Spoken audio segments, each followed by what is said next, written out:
I had gotten off to a great start in life. I was raised in farm country in Idaho, a small community of about 5,000 people, not far from the Snake River in the southwest corner of the state, a great place to grow up. In fact, my parents still live in this small farm community. My father is 82 years old, my mother 75, and they are still healthy and doing very well, as active now as they have ever been. I'm very proud of them, and they have always been a great example for me. After graduating from high school, I went to 1 year of college, and then I decided I was smart enough, so I quit, which was one of my major mistakes. Among many major mistakes I made in those early days. But I was ambitious and willing to work hard, and figured I wouldn't have any trouble getting a job, which turned out to be accurate. So with a head full of dreams and ambitions, I started my first job. About 3 years later, I got married, made lots of promises, worked hard, and a couple of years later started a family. And at age 25, I started taking a new look at my life. My weekly paycheck amounted to the grand total of $57. I was far behind on my promises, behind on my bills, and discouraged. I was far from making the progress I thought I should have made. I was willing to work hard, that was not my problem. But it was clear that it was going to take more than hard work. And I didn't want to wind up at age 60 broke, needing assistance, like so many people I saw around me, not in the richest country in the world. So what do you do to change the direction of your life? I thought, well, I should go back to school. 1 year of college doesn't look that good on an application. But now with my family starting, going back to school seemed like a tough decision. I didn't have any money to start my own business. Money was one of my problems. I always had far too much month left over at the end of the money, if you've ever been in that position. I remember one time losing $10, and I was physically ill for 2 days over a $10 bill. Some of my friends tried to be cheerful. They said, look, maybe some poor person who needed it found it. But that was not really helpful.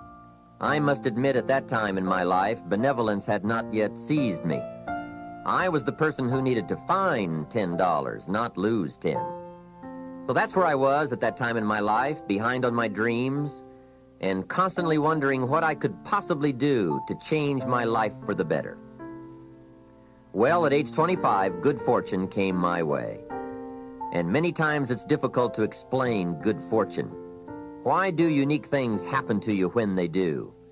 I don't know. Part of that is a mystery to me. However, my good fortune was meeting a man, a very unique and successful man. His name was Mr. Earl Schoaf. When I met him, I said to myself, I would give anything to be like him. I wonder what it would take. Well, to make a long story short, this very special gentleman took a liking to me, and a few months after I met him, he hired me, and I went to work for him. I spent the next 5 years working for him in several of his businesses, and then, unfortunately, he died. But I did get to spend 5 years with this remarkable man, and the best thing he gave me during that 5 years was not a job. The best thing he gave me was the benefit of his philosophy, the fundamentals of living successfully, how to be wealthy, how to be happy. And sure enough, his ideas worked for me. So I will always be grateful for meeting someone who made a difference in how my life worked out. I am sure if Mr. Schoaf were still alive, I would have called him one more time today and thanked him for sharing the ideas and inspiration that changed my life. For many years, I shared this philosophy for wealth and happiness with my business partners and met with equally exciting results. I am primarily a businessman, not a professional public speaker. But I have been intrigued with the challenge of trying to put into words the ideas that can make a difference in how a person's life works out. And now I have the chance to share these ideas with you. I don't claim to have all the answers on how to do well, but I do have some answers that have worked extremely well for me and thousands of others. Take these ideas and edit them all you wish. You certainly don't have to buy everything any one person says. But give me a chance. If something sounds good, try it. If it doesn't make sense, discard it. Remember, don't be a follower, be a student. All the ideas we'll discuss in these cassette sessions will stem from a group of very important key concepts. I'd like to begin this session by briefly but clearly looking at each of them. These key words are very important for us to understand if we're to get maximum value from this program and add significantly to our wealth and happiness.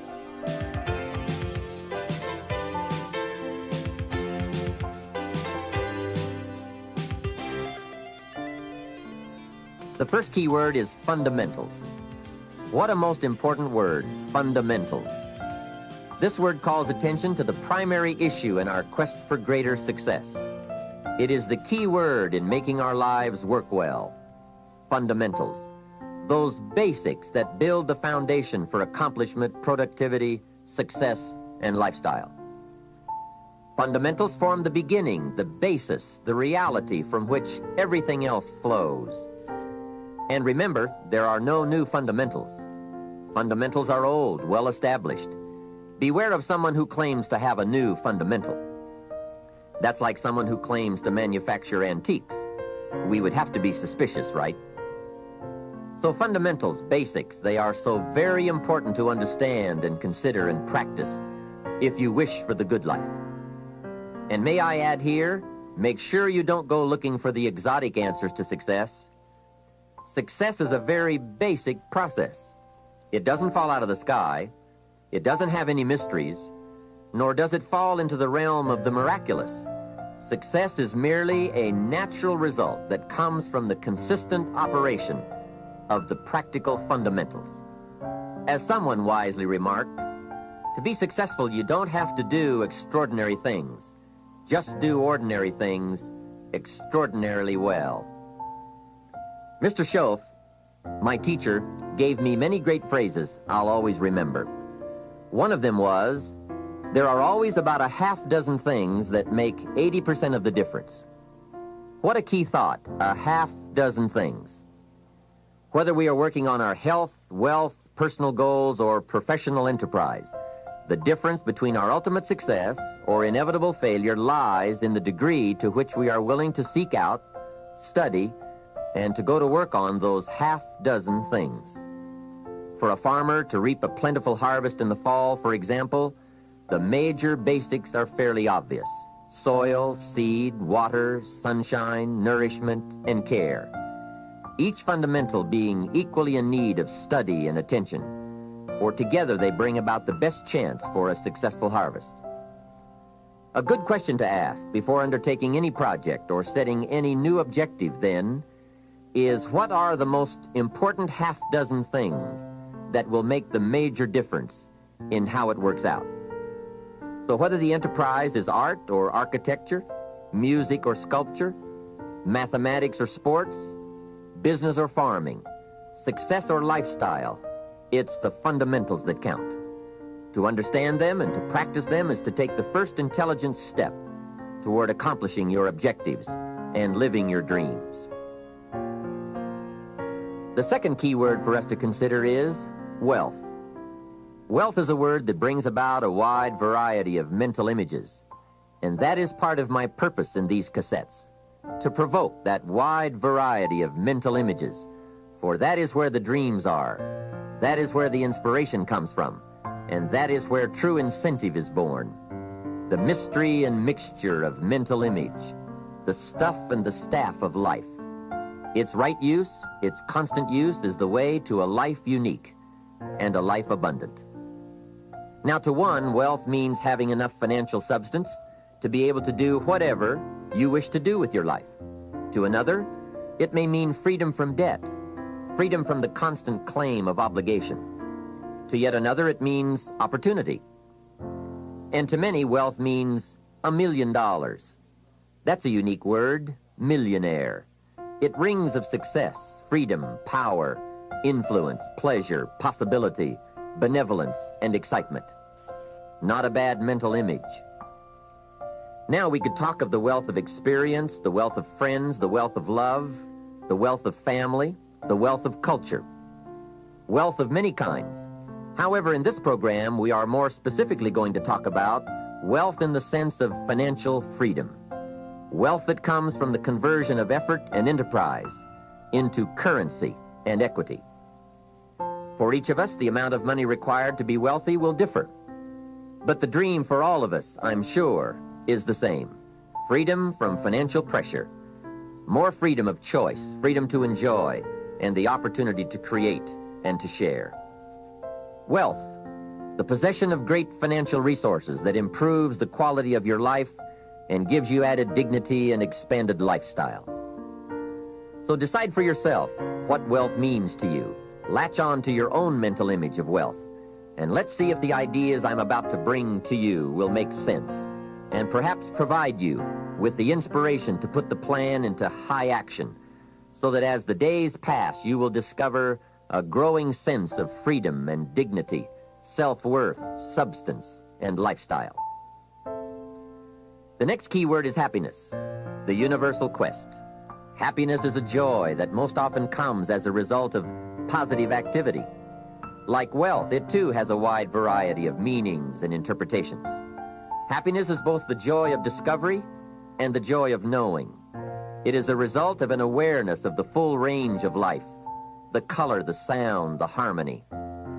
And it is the joy that comes from designing a life and practicing the fine art of living well. Happiness is being able to explore the offerings of life by perception, response, and enjoyment. Happiness is both receiving and sharing, reaping and bestowing. It is being able to feast on harmony as well as food, on ideas as well as bread. Happiness is the deliberate act to create a wider world of experience and awareness. Happiness is having a handle on disappointment. It is being in control of both emotion and circumstance. Happiness is freedom from the negative children of fear, such as worry, low self-esteem, envy, greed, anger, resentment, and so on. Happiness is an awareness and a grasp of the positive power of life and loving values. It is an order of thought, activity, and lifestyle. Happiness is values in balance. It is contact with people of substance. Happiness is contentment with the tasks of your life. It is thought inspired by, organized with, and rooted in your personal philosophy. Happiness is a life well lived, in which a wide variety of experiences are deliberately captured to become an invaluable form of currency for you to spend and invest in your own better future. Happiness is activity with purpose. It's love in practice. Happiness is both a grasp of the obvious as well as an awe of the mysterious. But for most people around us, happiness seems to be either something left behind or something yet to be discovered. Like all the good things in life, happiness is elusive by nature, but not impossible to capture. A major key for bringing joy into our lives lies in the next word we shall briefly examine: discipline. If there is a magic word that stands out above all the rest, this is the one: discipline. And in this program, you'll discover how positive this word is. Discipline is the bridge between thought and accomplishment, the bridge between inspiration and value achievement, the bridge between necessity and productivity. Remember, all good things are upstream. The passing of time takes us a-drifting, and drifting only brings us the negative, the disastrous, the disappointment, and the failure. Failure is not a cataclysmic event. It is not generally the result of one major incident, but rather a long list of accumulated little failings. Failing in life is failing to think today, failing to act today, failing to care, to strive, to climb, to learn, to keep trying day by day. If your goal requires that you write 10 letters today and you write only 3, you are down 7 letters. If you want to make 5 calls and you only make 1, you are down 4 on calls. If your plan calls for saving $10 today and you save none, you're down $10 today. Now the danger is looking at an undisciplined day and concluding that no great harm has been done. It doesn't seem like such a bad day, but add up these days to make a year, and then add up those years to make a lifetime, and perhaps you can now see how repeating today's small failures can easily turn your life into a major disaster. Success, on the other hand, is just the same process in reverse. If you plan to make 10 calls and you end the day making 15, now you're up 5 calls. If you then get up a few on letters, move up the savings numbers, you can see what a massive difference it could make in a year, and what wealth and accomplishment awaits for a lifetime. Discipline is like a set of magic keys that unlocks all the doors of wealth, happiness, sophistication, culture, high self-esteem, pride, joy, accomplishment, satisfaction, and success. The first key to discipline is awareness of the need for and the value of discipline, and especially the discipline to make the changes. What will it take? What must I do? And what must I become to get all I want from my life? The second key is the willingness. More than that, the eagerness to maintain your new discipline deliberately, wisely, consistently. And the third key to discipline is the commitment to master the circumstances of your daily life, to see and harness the opportunities to make something of the sun and the rain, the good as well as what comes in the guise of misfortune. Discipline does many things, but most important of all is what it does for you. It makes you feel better about yourself. Even the smallest discipline can have an incredible effect on your attitude. And the good feeling you get, that surging feeling of self-worth that comes from starting a new discipline, is almost as good as the feeling that comes from the accomplishment of the discipline. Second, a new discipline immediately alters your life direction. You don't change destinations immediately. That is yet to come. But you can change direction immediately. And direction is very important. Third, discipline cooperates with nature. Everything strives. It is a common life function. How tall will a tree grow? As tall as it can. Everything strives to become all it can possibly be, and that striving to become is what discipline is all about. Disciplining ourselves to fulfill our natural potential to become all that we can be. And finally, discipline attracts opportunity. Opportunity is always looking for ambition and skill in action. Discipline taps the unlimited power of commitment.